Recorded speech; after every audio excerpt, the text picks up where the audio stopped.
আসসালামু আলাইকুম এভরিওয়ান। আজকে আমি আপনাদেরকে তৈরি করে দেখাবো বাংলাদেশি চাইনিজ রেস্টুরেন্ট স্টাইলে চিকেন ফ্রাই। বাসায় বসেই যদি রেস্টুরেন্টের এই চিকেন ফ্রাই স্বাদটা পেতে চান তাহলে রেসিপিটি প্রথম থেকে শেষ পর্যন্ত সম্পূর্ণ দেখবেন। রেসিপিটি যাতে হারিয়ে না যায় এই জন্য আপনাদের টাইমলাইনে শেয়ার করে রাখবেন। যারা ইউটিউব থেকে দেখছেন তারা প্লিজ আমার চ্যানেলটি সাবস্ক্রাইব করে যাবেন যদি আমার রেসিপিগুলো আপনাদের ভালো লেগে থাকে। এই চিকেন ফ্রাইগুলো তৈরি করার জন্য আমি এখানে ছোট দেখে ব্রয়লার মুরগি নিয়েছি। ব্রয়লার মুরগির যে জুসি পার্টগুলো আছে সেগুলোকে আমি এখানে নিয়েছি। লেগ পিস নিয়েছি 3টা, তার সাথে বাকি পিসগুলোকে আমি একটু ছোট করে কেটে নিয়েছি।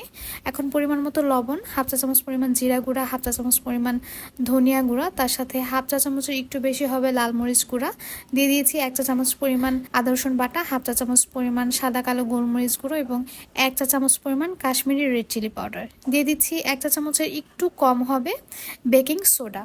তার সাথে অ্যাড করছি টমেটো কেচাপ 1 টেবিল চামচ পরিমাণ, দিয়ে দিচ্ছি সয়া সস 1 চা চামচ পরিমাণ, তার সাথে দিয়ে দেব আলাম একটা ডিম।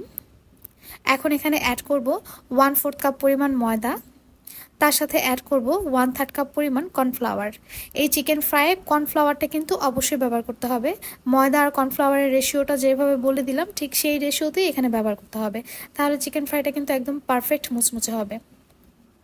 আমি যে বাটিটা নিয়েছিলাম সেটা একটু ছোট হয়ে গিয়েছে, তাই একটা বড় বাটিতে ট্রান্সফার করে আমি খুব ভালোভাবে হাত দিয়ে এখন সবগুলো উপকরণকে এই চিকেনের সাথে ভালোভাবে মাখিয়ে নেব।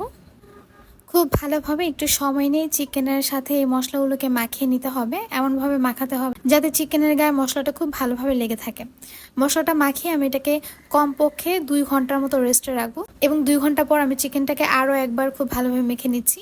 এখন এগুলোকে আমি ফ্রাই করব, এই জন্য পরিমাণ মতো তেল নিয়ে তেলটাকে খুব ভালোভাবে গরম করে তারপর চুলার আঁচটা একটু কমিয়ে কিছুক্ষণ অপেক্ষা করে চিকেনগুলোকে এই তেলের মধ্যে ছাড়তে হবে। আমি কিন্তু ভাজার নিয়মটা বলে দিলাম, যে নিয়মে বললাম সেই নিয়মেই কিন্তু ভাজবেন।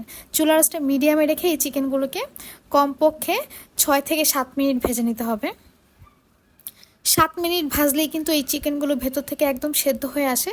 আপনারা ঘড়ি ধরে 7 মিনিট এই চিকেনগুলোকে এই তেলের মধ্যে ভেজে নেবেন, আর চুলার আঁচটা অবশ্যই মিডিয়ামে থাকবে, তা না হলে কিন্তু ওপরটা পুড়ে যাবে এবং ভেতরটা কিন্তু কাঁচাই থেকে যাবে। আমি প্রায় 6.5 মিনিটের মতো এই চিকেনগুলোকে ভেজে নিয়েছিলাম, আর এই 6.5 মিনিটের মধ্যেই কিন্তু চিকেনটা একদম পারফেক্টলি ভাজা হয়ে গিয়েছে। চিকেনের ভেতরটা কেমন হয়েছে সেটা আমি আপনাদেরকে একটু দেখিয়ে দিচ্ছি। ওপরটা হবে ক্রিস্পি আর ভেতরটা হবে জুসি। আশা করছি আপনারা দেখেই বুঝতে পারছেন এই চিকেন ফ্রাইটা কতটা পারফেক্ট হয়েছে। আজ এই পর্যন্ত, আবার চলে আসবো নতুন কোনো রেসিপি নিয়ে। ততক্ষণ পর্যন্ত সবাই খুব ভালো থাকবেন। আল্লাহ হাফেজ।